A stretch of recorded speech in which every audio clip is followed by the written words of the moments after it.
சென்னையில் வணிக பயன்பாட்டுக்கான சிலிண்டர் விலை உயர்வு. 19 கிலோ எடை கொண்ட சிலிண்டர் விலை 46 ரூபாய் உயர்ந்து 3283 ரூபாய்க்கு விற்பனை.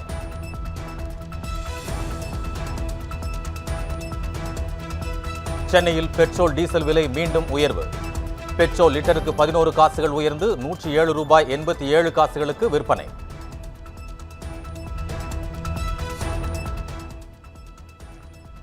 டீசல் லிட்டருக்கு 10 காசுகள் உயர்ந்து 99 ரூபாய் 65 காசுகளுக்கு விற்பனை செய்யப்படுகிறது.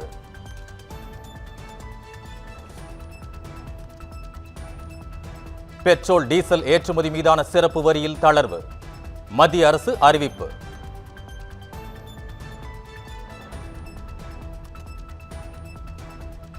முதலமைச்சர் விஜய் இன்று திருச்சி பயணம். கிழக்கு தொகுதி மக்களுக்கு நன்றி சொல்லும் நிகழ்ச்சியில் பங்கேற்கிறார்.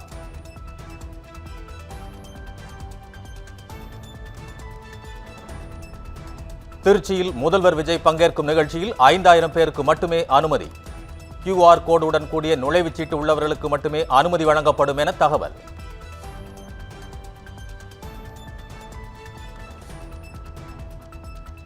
முதலமைச்சர் விஜயின் பயணத்தையொட்டி திருச்சியில் போக்குவரத்து மாற்றம். காலை 10 மணி முதல் சத்திரம் பேருந்து நிலைய பகுதியில் புதிய போக்குவரத்து மாற்றங்கள் அமல்.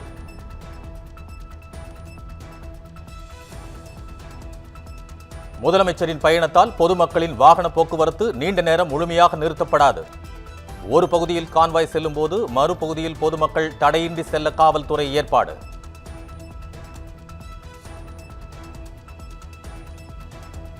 முதலமைச்சர் விஜய் வருகையை முன்னிட்டு திருச்சியில் ட்ரோன்கள் பறக்க தடை. பாதுகாப்பு கருதி மாவட்ட நிர்வாகம் அறிவிப்பு.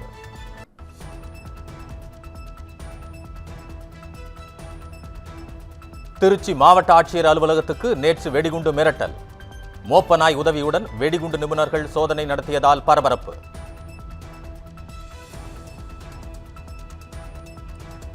இருபத்தி 4 மாநிலங்களவை உறுப்பினர்களை தேர்வு செய்ய 10 மாநிலங்களில் ஜூன் 18ஆம் தேதி தேர்தல்.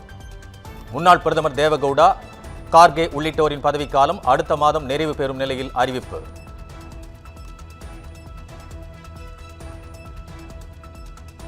தமிழகத்தில் காலியாக உள்ள ஒரே ஒரு மாநிலங்களவை எம்பி பதவி.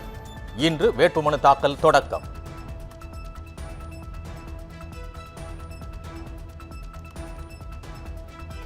தனிப்பெரும் கட்சியாக உள்ளதால் மாநிலங்களவை எம்பி பதவியை தாவேக கைப்பற்றும் நிலை. கட்சியின் முதல் எம்பியை தேர்வு செய்ய முதலமைச்சர் விஜய் தீவிரம்.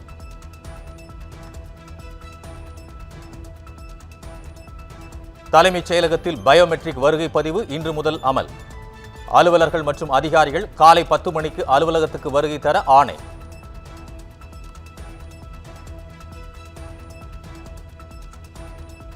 தமிழ்நாட்டின் புதிய டிஜிபியாக நியமிக்கப்பட்டுள்ளார் IPS மகேஷ்குமார் அகர்வால். வரும் 3ஆம் தேதி டிஜிபியாக பொறுப்பேற்கிறார்.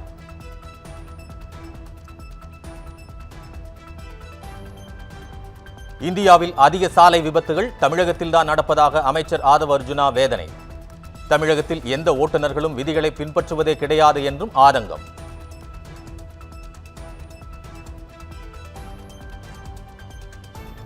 தேசிய நெடுஞ்சாலைகளுடன் சிறு சிறு சாலைகள் இணையும் பகுதிகளில் பாதுகாப்பு குறைபாடு உள்ளது.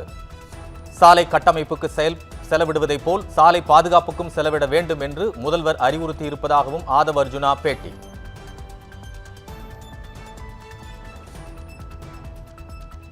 கோவை நேரு உள் விளையாட்டு அரங்க வளாகத்தில் அமைச்சர் ஆதவ் அர்ஜுனா ஆய்வு. கபடி வீரர்கள் மற்றும் வீராங்கனைகளை சந்தித்து கோரிக்கைகளை கேட்டறிந்தார்.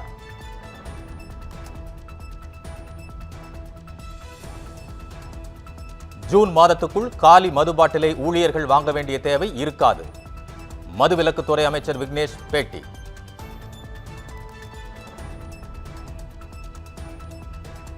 சேலம் அரசு மருத்துவமனையில் குறைகளை கேட்டறிந்த அமைச்சர் பார்த்திபன்.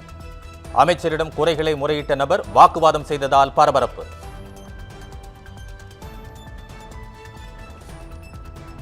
தான் ஒரு வார்த்தை கூறியிருந்தால் வீட்டிற்கு விஜய் வந்து தனக்கு துணை முதலமைச்சர் பொறுப்பு கொடுத்திருப்பார். கூட்டணி தர்மத்துடன் தேமுதிக எடுத்துக்கொண்ட பாதையில் உறுதியோடு இருப்பதாகவும் பிரேமலதா பேச்சு.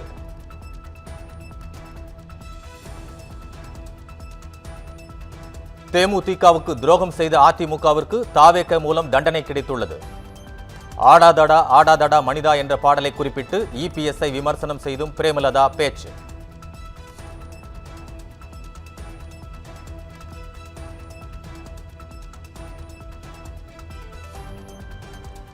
தாவேகாவை இன்னொரு திராவிட இயக்கமாகவே பார்ப்பதாக துரை வைகோ கருத்து. சாதி மத பண அரசியலை தாண்டி கிடைத்துள்ள வெற்றி புதிய நம்பிக்கையை தருவதாகவும் பேட்டி.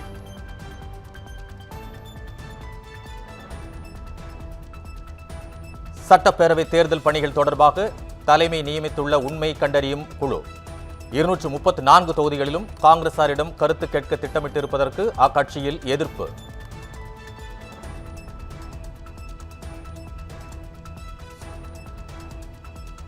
திருச்செங்கோட்டில் தேர் சக்கரத்தில் சிக்கி கல்லூரி மாணவர் உயிரிழந்த சம்பவம். உயிரிழந்த மாணவனின் குடும்பத்துக்கு தமிழக அரசு சார்பில் 5 லட்சம் ரூபாய் நிவாரணம்.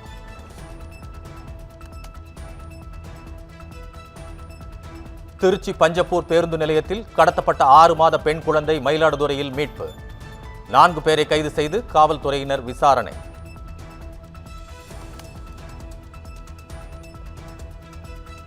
சென்னை கோயம்பேட்டில் பாரில் ஏற்பட்ட தகராறில் கார் ஏற்றி இலங்கை தமிழ் பெண் கொலை செய்யப்பட்ட கொடூர சம்பவம். 7 பேரை கைது செய்து போலீசார் தீவிர விசாரணை.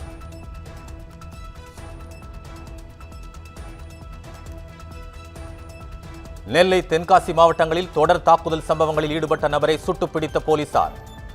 ஐயப்பன் என்பவரை தனிப்படை போலீசார் பிடிக்க முயற்சித்த போது தப்பிக்க முயன்றதால் துப்பாக்கியால் சுட்டுப் பிடித்தனர்.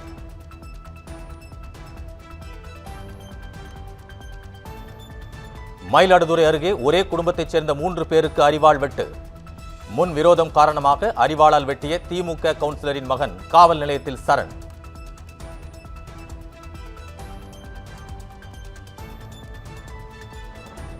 சென்னை மெரினா கடற்கரையில் குதிரை சவாரி சென்ற 6 வயது சிறுமியிடம் அத்துமீறல். குதிரையை ஓட்டிய நபர் போக்சோ சட்டத்தில் கைது செய்து போலீசார் விசாரணை.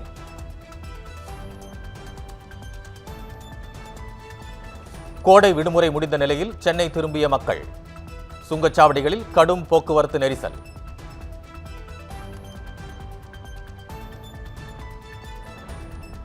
சென்னைக்கு வரும் விமானங்களின் கட்டணம் உயர்வு. மதுரையிலிருந்து சென்னை 17,303 ரூபாய் கட்டணமாக நிர்ணயம்.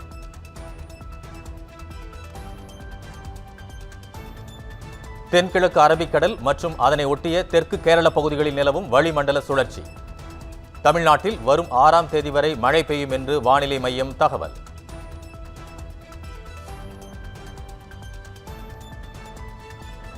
கோவை நீலகிரி உள்பட 16 மாவட்டங்களில் இன்று கனமழை பெய்யும். இடி மின்னல் மற்றும் பலத்த காற்று வீசும் என்றும் வானிலை மையம் எச்சரிக்கை.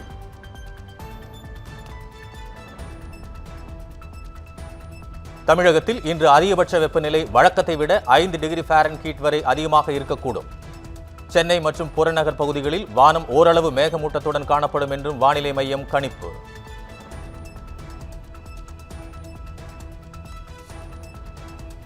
தமிழ்நாட்டில் உக்கிர வெயில் காலம் முடிந்த நிலையிலும் குறையாத வெப்பநிலை. நேற்று 14 இடங்களில் சதமடித்த நிலையிலும் அதிகபட்சமாக வேலூரில் 106 டிகிரி ஃபாரன்ஹீட் வெப்பம் பதிவானது.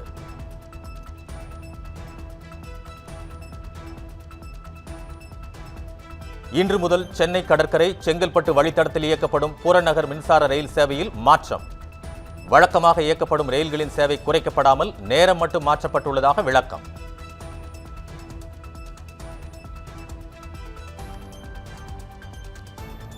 எரிபொருள் இறக்குமதியை குறைக்க மத்திய அரசு புதிய திட்டம். ஐசோபியூட்டன் ஆலை டீசலில் கலப்பது கட்டாயமாக்குவது குறித்து பரிசீலனை.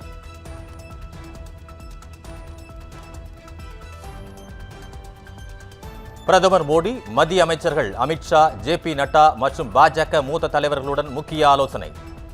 10 மாநிலங்களில் பதவி நிறைவு பெறும் 24 மாநிலங்களவை உறுப்பினர்களுக்கான தேர்தல் குறித்து ஆலோசனை.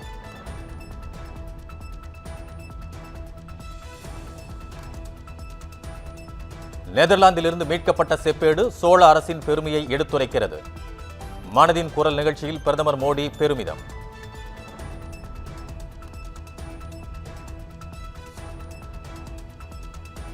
வெப்பம் கடுமையாக இருப்பதால் மக்கள் கூடுதல் கவனமாக இருக்க வேண்டும்.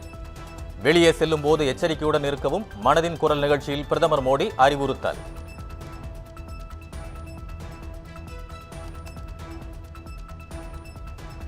இந்தியா அமெரிக்கா இடையே இடைக்கால வர்த்தக ஒப்பந்த பேச்சுவார்த்தை இன்று தொடங்கி 4 நாட்கள் நடைபெறவுள்ள நிலையில் முக்கிய ஒப்பந்தங்கள் கையெழுத்தாகலாம் என எதிர்பார்ப்பு.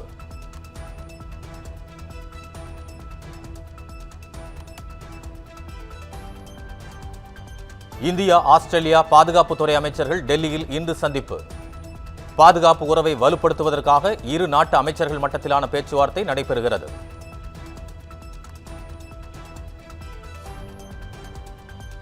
டெல்லியில் இன்று பிரதமர் மோடியை சந்திக்கும் மியான்மர் அதிபர். இருதரப்பு வரலாற்று கலாச்சார உறவுகளை மேலும் வலுப்படுத்துவது குறித்து ஆலோசனை.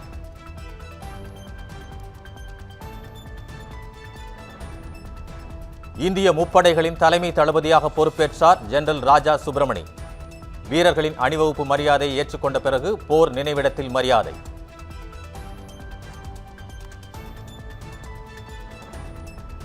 மேற்கு வங்கத்தில் இன்று அமைச்சரவை விரிவாக்கம். 35 பேர் அமைச்சர்களாக பதவியேற்கின்றனர்.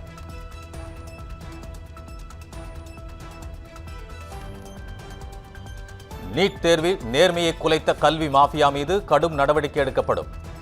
மத்திய கல்வித்துறை அமைச்சர் தர்மேந்திர பிரதான் உறுதி.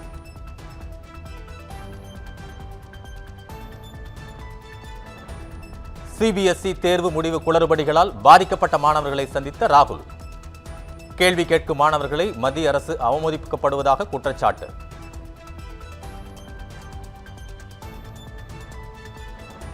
விடைத்தாள்கள் கசிந்த விவகாரத்தில் சிபிஎஸ்இ ஒப்புதல். தொழில்நுட்பத்தை வலுப்படுத்துவதாக அறிவிப்பு.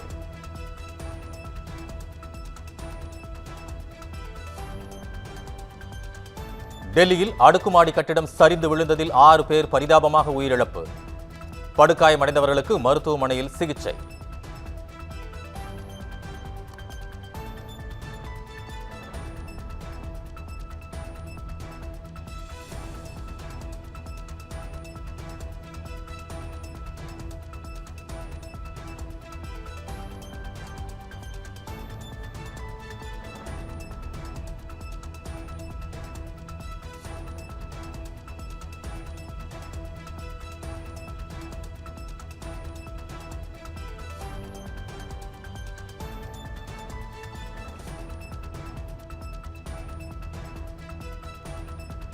புனேவில் விஷச்சாராயம் குடித்து உயிரிழந்தவர்களின் எண்ணிக்கை 21ஆக உயர்வு. 10 பேர் கைது. 6000 கிலோ மெத்தனால் பறிமுதல்.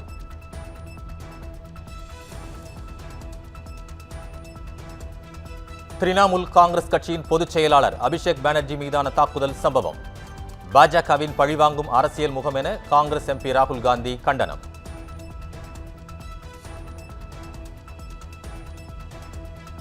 நீதிபதிகள் நியமன விவகாரத்தில் மத்திய அரசுக்கும் நீதித்துறைக்கும் இடையே மோதல் இல்லை. மத்திய சட்டத்துறை அமைச்சர் அர்ஜுன் ராம் மேக்வால் விளக்கம்.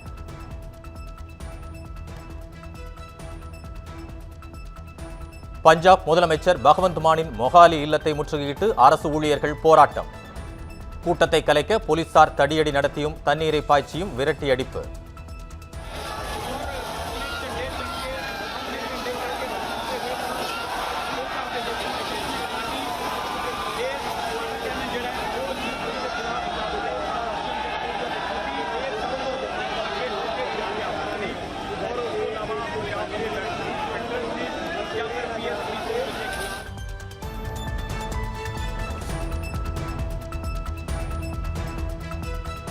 மணிப்பூரில் மத்திய ரிசர்வ் போலீஸ் படையின் கோப்ரா கமாண்டோக்களை களமிறக்க மத்திய அரசு ஒப்புதல்.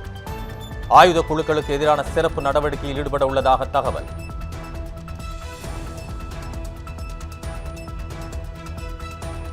உத்தரகாண்டில் 25 கிலோமீட்டர் தொலைவுக்கு கடும் போக்குவரத்து நெரிசல். சமோலி பகுதியில் பத்ரிநாத் யாத்திரை செல்லும் பாதையில் ஏற்பட்ட நெரிசலால் சுற்றுலா பயணிகள் தவிப்பு.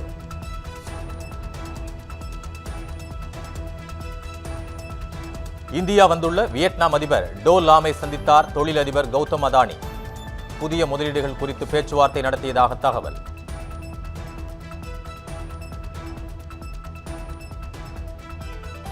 நிதி மற்றும் பண பரிவர்த்தனைகளில் நடந்த முறைகேடு. சுஸ்லான் எனர்ஜி நிறுவனத்துக்கு 29 கோடி ரூபாய் அபராதம் விதிக்க செபி.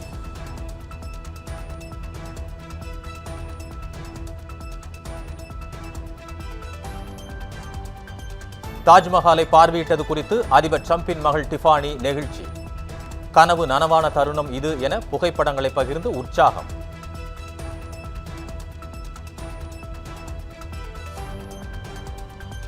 தன்னுடைய உடல்நிலை சிறப்பாக உள்ளதாக அமெரிக்க அதிபர் ட்ரம்ப் பேட்டி.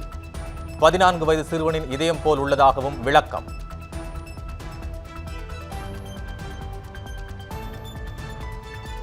ஈரான் துறைமுகங்களை முற்றுகையிட்ட அமெரிக்க கடற்படையால் 118 வணிக கப்பல்கள் மாற்றுப்பாதைக்கு திருப்பிவிடப்பட்டன. 5 கப்பல்கள் கடந்து செல்ல முடியாதபடி முடக்கப்பட்டதாகவும் அமெரிக்கா அறிவிப்பு.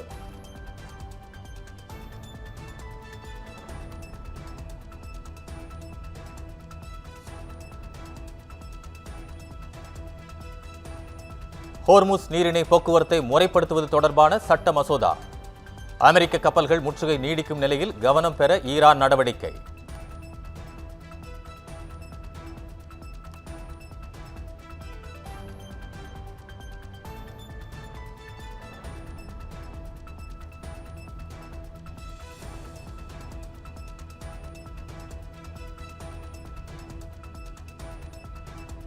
லெபனான் நாட்டின் தெற்கு பகுதியில் அமைந்துள்ள வரலாற்று சிறப்புமிக்க 900 ஆண்டுகள் பழமையான போபோட் கோட்டை தங்களின் கட்டுப்பாட்டுக்குள் கொண்டு வந்துள்ளதாக இஸ்ரேல் ராணுவம் அறிவிப்பு.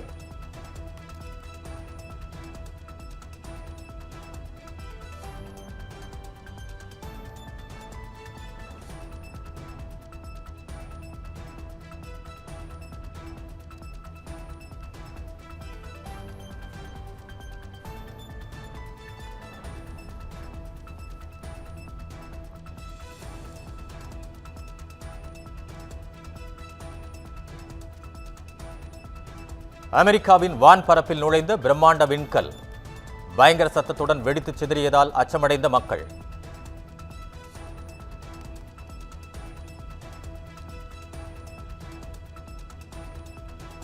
IPL தொடரில் குஜராத்தை வீழ்த்தி 2வது முறையாக சாம்பியன் பட்டத்தை தட்டிச் சென்றது பெங்களூரு அணி. இறுதிப் போட்டியில் குஜராத் அணியை 5 விக்கெட்டுகள் வித்தியாசத்தில் வீழ்த்தி அசத்தியது.